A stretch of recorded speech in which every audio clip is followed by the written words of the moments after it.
کائنات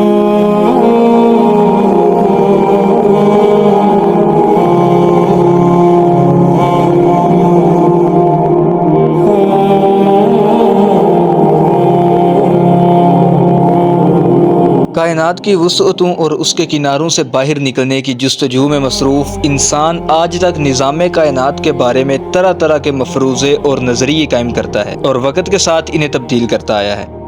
کائنات ایک ہی ہے یا بہت ساری جہاں آباد ہیں؟ سائنسدانوں اور فلسفیوں کے لیے ہمیشہ سے ایک بہت اہم سوال بنا ہے۔ قرآن پاک میں اس کے بارے میں واضح اشارے موجود ہیں جن سے معلوم ہوتا ہے کہ دنیا صرف یہی نہیں ہے جس میں ہم رہتے ہیں، بلکہ اور بھی دنیا موجود ہیں۔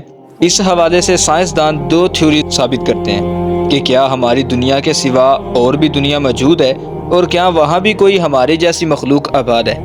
اللہ تعالیٰ نے اس سوال کا جواب دیتے ہوئے اپنی مقدس کتاب قرآن پاک میں ارشاد فرمایا کہ اللہ وہ ہے جس نے 7 آسمان پیدا کیے اور اسی کی مانند زمینیں بھی، ان کے درمیان حکم نازل ہوتا ہے تاکہ تم جان لو کہ بے شک اللہ ہر چیز پر قادر ہے۔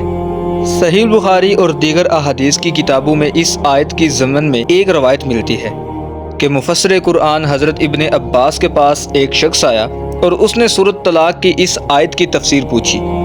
حضرت ابن عباس خاموش رہے تو اس شخص نے دوبارہ اصرار کیا کہ آپ اس آیت کی تفسیر کرنے سے گریز کیوں کر رہے ہیں؟ اس پر حضرت ابن عباس نے جواب دیتے ہوئے کہا کہ 7 زمینوں سے مراد ہماری ہی زمینیں جیسی 7 اور زمینیں ہیں۔ ہر زمین پر اللہ تعالیٰ نے ایک رسول کو بھیجا۔ حضرت آدم کی طرح ان زمینوں میں بھی آدم اور حضرت نوح کی طرح ان زمینوں پر بھی نوح علیہ السلام آئے۔ یہ وہ سوال تھا جو آج سے 1400 سال پہلے حضرت ابن عباس سے قرآن کی اس آیت کی تفسیر کے بارے میں پوچھا گیا تھا، اور آج سائنسدان اس سوال کا جواب سائنسی طریقے سے حاصل کرنے کے لیے سر جوڑ کر بیٹھے ہیں۔ ڈاکٹر مارکس کی کتاب اسلام، بائبل اور سائنس میں انہوں نے لکھا ہے کہ ان کی تحقیق کے مطابق قرآن پاک میں 7 کا عدد کثرت سے استعمال کیا گیا ہے، جیسا کہ یونانی اور رومی بھی 7 کے عدد کو اپنی مذہبی اور روحانی علم میں کثرت سے ذکر کیا کرتے تھے۔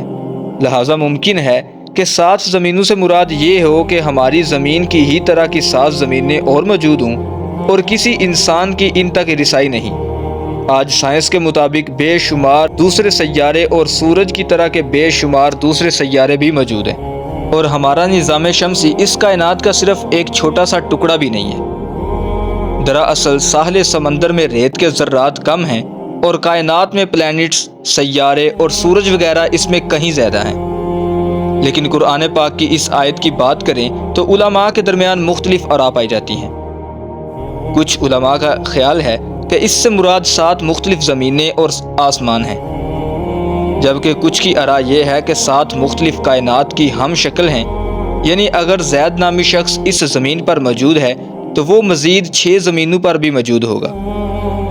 صوفیاء اکرام کے یہاں بھی 7 زمینوں اور 7 آسمانوں کا تصور ملتا ہے۔ لہٰذا مشہور شیخ ابن عربی سے ایک واقعہ نقل ہوا ہے، فرماتے ہیں کہ میں نے ایک مرتبہ ایک ایسی قوم کے ساتھ بیت اللہ کا طواف کیا جس کو میں نہیں جانتا تھا۔ ان میں سے ایک نے مجھ سے کہا کہ کیا تم مجھ کو جانتے ہو؟ میں نے کہا کہ نہیں۔ تو اس نے کہا کہ میں تمہارے سب سے پہلے اولین آباء و اجداد میں سے ہوں۔ تو میں نے پوچھا کہ تمہیں مرے ہوئے کتنا عرصہ گزر چکا ہے؟ تو اس نے کہا کہ 40,000 سال۔ تو میں نے کہا کہ آدم علیہ السلام کو تو اتنا زمانہ نہیں گزرا۔ تو اس نے کہا کہ تم کون سے آدم کی بات کر رہے ہو؟ کیا تم اس آدم کے متعلق کہہ رہے ہو جو تم سے زیادہ قریب ہے، یا کسی اور آدم کے متعلق؟ لہٰذا شیخ ابن عربی فرماتے ہیں کہ میں نے جب اس کی یہ بات سنی تو مجھے وہ حدیث یاد آ گئی کہ اس کائنات میں 7 زمینیں اور 7 آسمان ہیں، حتیٰ کہ ان پر آدم اور حوا بھی موجود ہیں۔ پہلے حکمت میں 7 آسمانوں اور ان کی خصوصیات کو کچھ اس طرح سے ذکر کیا گیا ہے کہ زمین سے آسمانی دنیا کی اور پھر پہلے آسمان سے دوسرے تک کا سفر 500 سال ہے، اور اسی طرح ہر آسمان کا اپنا اپنا حجم اور والیوم ہے۔ پہلا آسمان دودھ سے بھی زیادہ سفید ہے اور کوہ کاف کی سبزی کی وجہ سے ہرا نظر آتا ہے۔ اس آسمان کا نام رقیہ ہے، اور دوسرا آسمان ایسے لوہے کا ہے جس سے روشنی کی شعاعیں پھوٹتی ہیں۔ تیسرا آسمان تانبے کا ہے۔ چوتھا آسمان سفید چاندی کا ہے۔ پانچواں آسمان سرخ یاقوت کا ہے، اور اسی میں بیت المعمور بھی ہے۔ اور اسی طرح آپ صلی اللہ تعالی علیہ وآلہ وسلم کا سفر معراج اس بات کا ثبوت ہے کہ آپ صلی اللہ تعالی علیہ وآلہ وسلم نے براق کے ساتھ تمام آسمانی راستوں کو پار کیا، جن کے اندر 7 آسمان بھی شامل تھے، اور آپ صلی اللہ تعالی علیہ وآلہ وسلم نے تمام آسمانوں میں انبیاء اور رسولوں سے ملاقات بھی کی، جبکہ 7 زمینوں اور آسمانوں کا نظریہ آج ملٹی ورس کی صورت میں ملتا ہے۔ یعنی آج ہماری زمین میں کچھ ایسے جاندار ہیں جنہیں ہم اپنی آنکھوں سے دیکھ سکتے ہیں، اور کچھ جاندار ایسے ہیں جنہیں ہم اپنی نظر سے دیکھ نہیں سکتے۔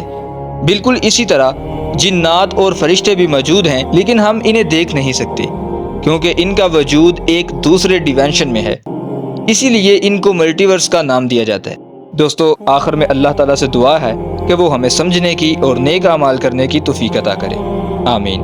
تو دوستو، آئی ہوپ کہ آپ کو یہ ویڈیو ضرور پسند آئی ہوگی۔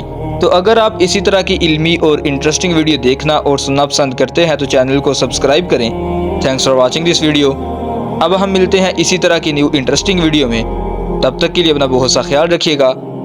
اللہ حافظ۔